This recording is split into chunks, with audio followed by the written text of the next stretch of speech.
Became a Christian, as a kid. My brother and sisters took me to this church, Calvary Chapel, West Covina. It was a kung fu studio. My pastor was like the oldest person in the church, other than the pastor, was probably like 25. And we would move all the chairs out. I remember sitting on the kung fu mats, and we'd have an afterglow time, a time of just prayer and seeking the Lord. I was like 6 years old. Man, but I sensed the presence of God there. I couldn't articulate it at the time. That was the presence of God. But what I sensed was this incredible sense of love and that God was real, even as a little kid. So I'm with people. I never felt more loved than when I was with those people, as far as a group of people. So my brother moved out. Eventually, my sisters got married, and I was just living with my mom. And when I was in high school, I wanted to go back to that same church that I'd gone to when I was a kid. And then going back there, I went to the youth group, and there was this camp, and I went to the camp, and I had this real personal experience with Jesus.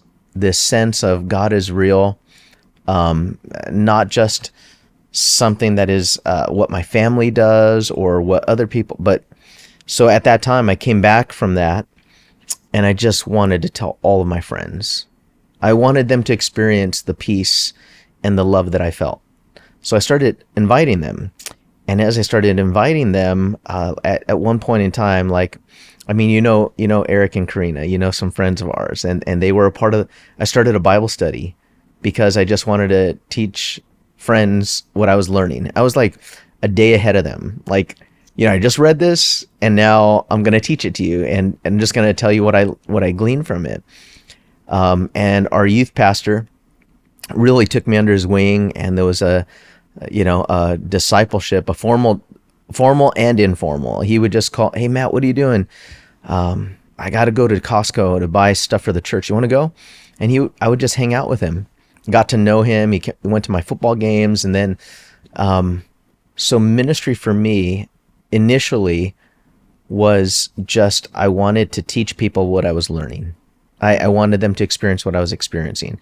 And I always have to go back to that, because there's a professionalism in ministry sometimes, and you could lose the big why. Why did I do this in the first place?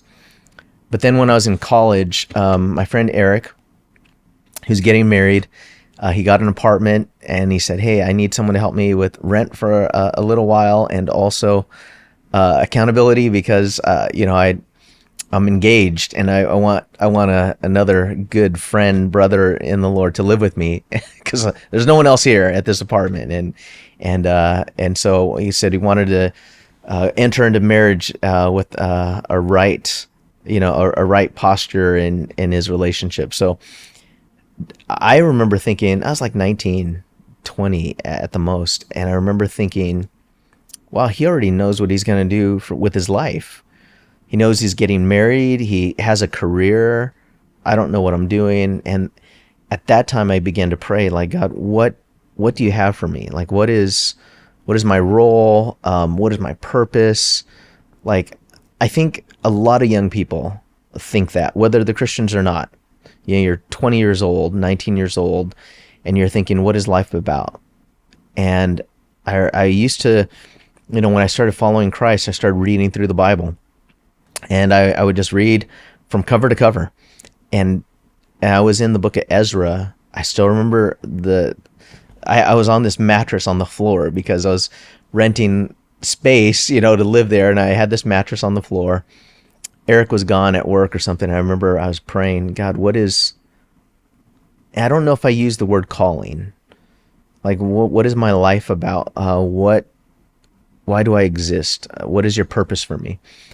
And I was in Ezra chapter 7, and I got to Ezra 7:10, and it said, "For Ezra set his heart apart to study the law of the Lord, to practice it and to teach it."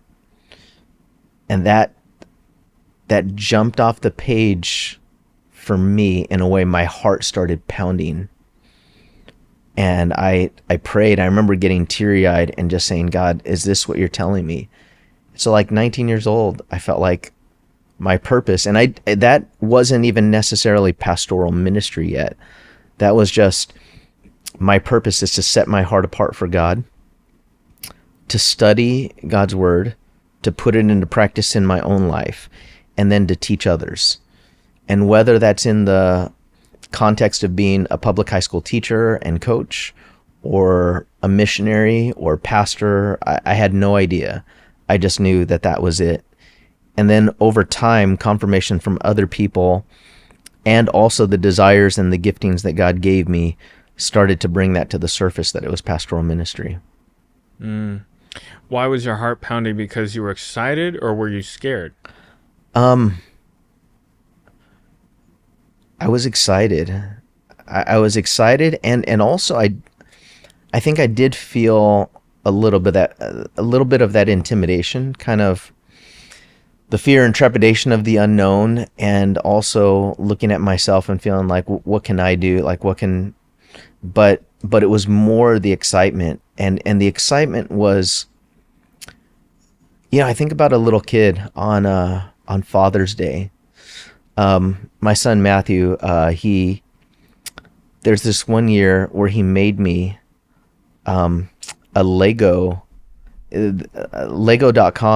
This is like early internet times, and he's doing this research on like how to do something like you could customize something on Lego.com where you could build it, and then you purchase it and they send you the pieces. And one year he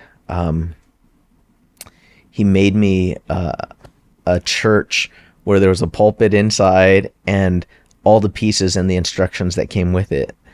And that blew me away, because I think he wanted to express to me how much he loved me, and he wanted to bring something to me, give me something that I would enjoy, something that I would like love, like, wow, you made this for me.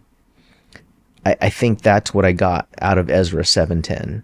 Like, here is a way that in my giftings and my expression and my efforts, that I could show the Lord that I love him, that I could respond to his love for me. And I mean, just sharing that with you again today, it does my heart good, because I remember this is why I went into ministry. That was my calling. Now, for someone else, it could be art, it could be accounting, it could be plumbing, whatever the thing is. But like, I think that there's something in us. What was the name of the runner on Chariots of Fire? Eric Liddell. That he said, when I run, I feel God's smile. Like and for me, that's when I felt this smile of God, when I would set my heart apart for him, study the Bible to try to understand it and try to apply it to my life. And then whatever I learned, try to help other people to learn that.